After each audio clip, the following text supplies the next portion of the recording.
Baik, sebelumnya Assalamualaikum warahmatullahi wabarakatuh. Saya Nur Azizah Turahmah dari Program Studi Gizi Fakultas Kesehatan Masyarakat Universitas Ahmad Dahlan. Pada kesempatan malam hari ini, di ruang virtual Zoom Meeting, saya akan menyampaikan sosialisasi tentang korupsi di bidang kesehatan.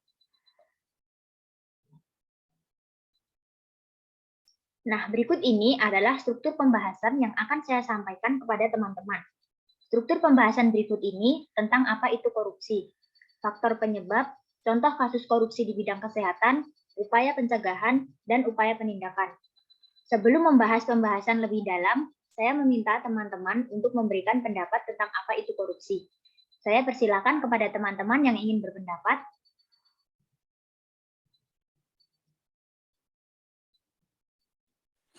Terima kasih. Untuk menurut pendapat saya sendiri, korupsi dipahami sebagai perbuatan busuk, rusak, kotor, menggunakan uang atau barang milik orang lain, perusahaan dan negara, secara menyimpang yang menguntungkan diri sendiri atau orang lain. Baik, terima kasih atas pendapatnya. Selanjutnya, apakah ada lagi yang ingin berpendapat tentang apa itu korupsi? Saya izin berpendapat. Menurut saya, korupsi adalah kejahatan luar biasa yang berdampak sangat luar biasa. Oke, baik. Terima kasih untuk teman-teman yang sudah berpendapat. Untuk lebih jelasnya, saya akan bahas di slide berikutnya. Nah, apa itu korupsi? Korupsi adalah suatu tindakan, penyelewengan, atau pelanggaran hukum, baik dalam hal keuangan atau kekuasaan, serta pengkhianatan kepercayaan dan tanggung jawab atau wewenang yang diberikan kepadanya. Tindakan korupsi ini merupakan tindakan yang dapat menguntungkan individu maupun kelompok yang bersifat busuk, jahat, dan merugikan. Nah, sebelum lanjut ke slide berikutnya, saya ingin meminta teman-teman berpendapat lagi mengapa orang melakukan tindak pidana korupsi. Saya persilahkan kepada teman-teman yang ingin berpendapat. Untuk menurut pendapat saya sendiri, mengapa orang melakukan tindak pidana korupsi, kemungkinan itu karena kemiskinan. Oke, baik. Silakan selanjutnya yang ingin berpendapat. Menurut saya, karena kekuasaan yang berlebihan atau kekuasaan yang berasaskan keserakahan. Oke, baik. Ada lagi yang ingin berpendapat? Kalau menurut saya, rendahnya kualitas moral masyarakat. Oke, baik. Terima kasih. Untuk lebih jelasnya, saya akan sampaikan pada slide berikutnya. Nah, mengapa orang melakukan tindak pidana korupsi? Akar permasalahan terjadinya tindak pidana korupsi adalah penyalahgunaan kekuasaan. Selain itu, suatu keniscayaan juga dapat menjadi akar tindak pidana korupsi, misalnya budaya permisif.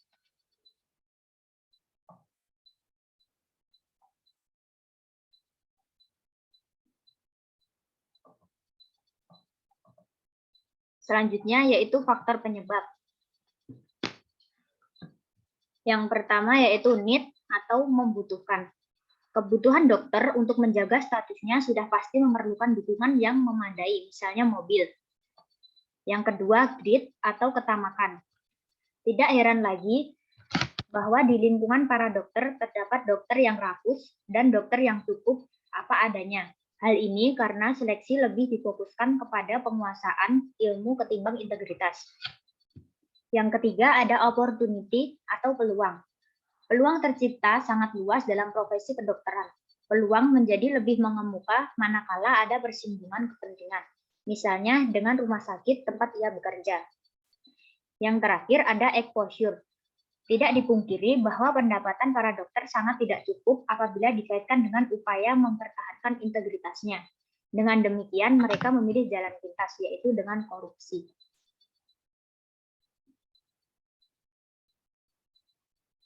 Nah, untuk pembahasan selanjutnya, yaitu contoh kasus korupsi di bidang kesehatan. Contoh kasus korupsi di bidang kesehatan, ada pelayanan kesehatan dikomersialkan.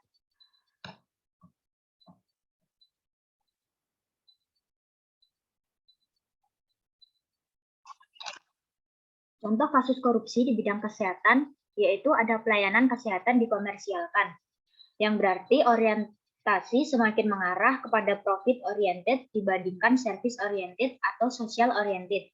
Yang kedua, adanya upaya menutupi malpraktik. Yang berarti hal ini dilakukan untuk melepaskan diri dari pertanggungjawaban. Yang ketiga, asal memberi surat keterangan sakit. Hal ini dilakukan untuk menghambat proses peradilan padahal tersangka tidak dalam kondisi sakit. Yang keempat, manipulasi data klaim tarif pasien. Manipulasi dilakukan pada data pasien dengan membuat klaim tarif pasien kelas 3 menjadi kelas 2 pada ketua tim verifikasi. Yang kelima, ada persiapan obat dengan merek tertentu. Hal ini dilakukan ketika dokter sebelumnya memiliki perjanjian dengan perusahaan farmasi untuk mendapatkan imbalan atau komisi. Yang keenam, menjadi saluran promosi obat-obatan. Perusahaan farmasi akan menghitungnya sebagai biaya promosi yang nanti akan mempengaruhi biaya produksi obat.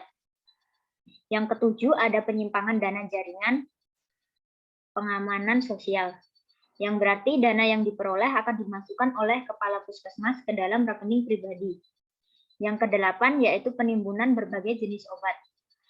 Hal ini dilakukan ketika terdapat diskon yang ditawarkan oleh perusahaan farmasi tertentu. Yang kesembilan, ada korupsi dana bantuan operasional tenaga kesehatan. Lalu ada korupsi alat kesehatan, korupsi dana COVID-19 di puskesmas, dan terakhir ada pemotongan intensif tenaga kesehatan oleh rumah sakit.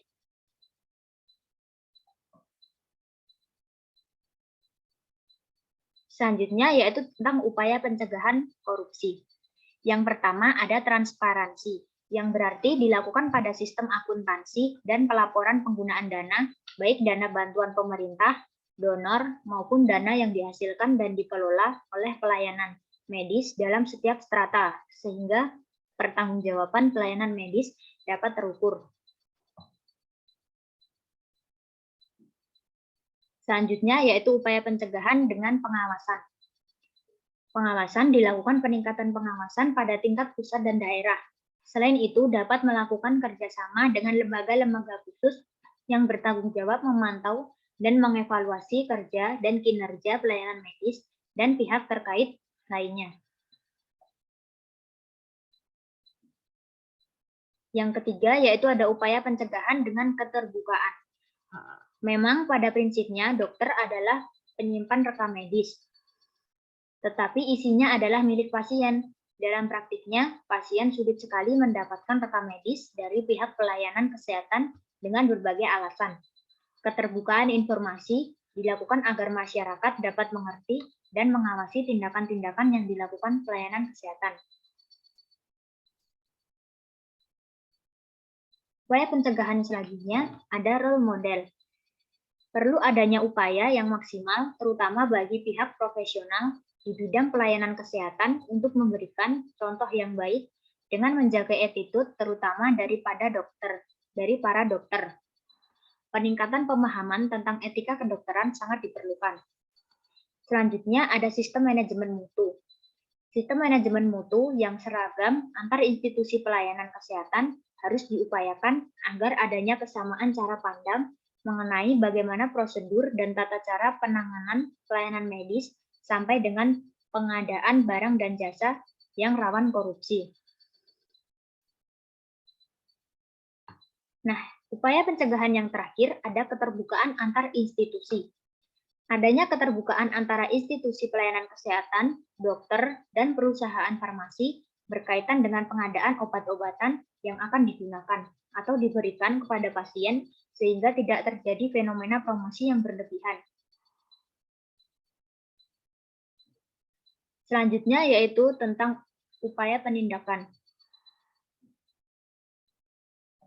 Penanganan laporan pengaduan masyarakat. Pengaduan oleh masyarakat perlu proses-proses verifikasi dan penelaahan. Yang kedua yaitu adanya penyelidikan. Apabila penyelidik menemukan bukti permulaan yang cukup mengenai dugaan tindak pidana korupsi, dalam waktu paling lambat 7 hari kerja, penyidik melaporkan ke KPK. Selanjutnya yaitu ada penyidikan. Dalam tahap penyidikan, seorang yang ditetapkan tersangka tindak pidana korupsi wajib memberikan keterangan kepada penyidik.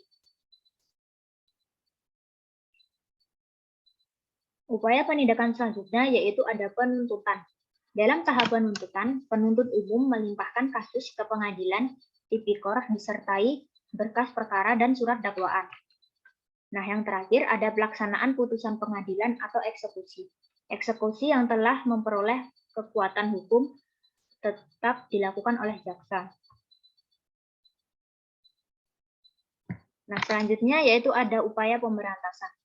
Upaya pemberantasan korupsi di Indonesia diantaranya yaitu pembentukan lembaga anti korupsi, yaitu KPK.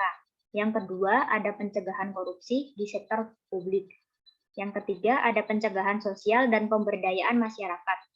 Selanjutnya, yaitu pembuatan instrumen hukum. Dan yang terakhir, yaitu monitoring dan evaluasi. Korupsi adalah penyakit ganas yang menggerogoti kesehatan masyarakat. Terima kasih presentasi saya. Sekian. Apakah ada yang ingin ditanyakan? Saya persilahkan kepada teman-teman yang ingin bertanya.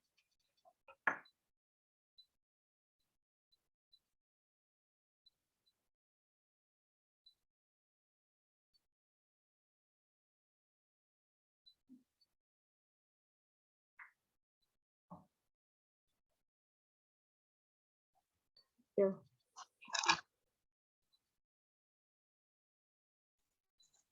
Saya izin bertanya, apa saja yang digunakan untuk pemberantasan korupsi?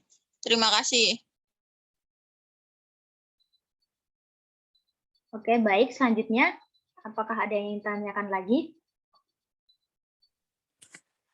Saya izin bertanya, faktor pendorong korupsi apa ya saja yang berasal dari dalam diri?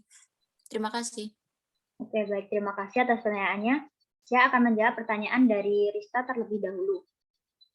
Tentang strategi apa saja yang digunakan untuk pemberantasan korupsi.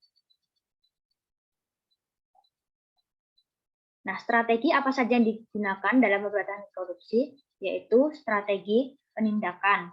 Yang kedua, ada perbaikan sistem. Yang ketiga, ada edukasi dan kampanye, dan adanya peran serta masyarakat. Mungkin begitu, apakah sudah terjawab? Sudah, terima kasih. Oke, selanjutnya saya akan menjawab pertanyaan dari Carla. Faktor pendorong korupsi dari dalam diri yaitu adanya sifat tamak atau rakus manusia. Yang kedua yaitu adanya moral yang kuat dan adanya gaya yang konsumtif. Mungkin begitu, apakah sudah terjawab? Sudah, terima kasih. Oke, baik. Sebelumnya saya akhiri. Terima kasih kepada teman-teman semua yang sudah berpartisipasi dan sudah berkenan untuk hadir dan mendengarkan. Bila ada salah kata, saya mohon maaf. Saya tutup. Wassalamualaikum warahmatullahi wabarakatuh. Waalaikumsalam warahmatullahi wabarakatuh.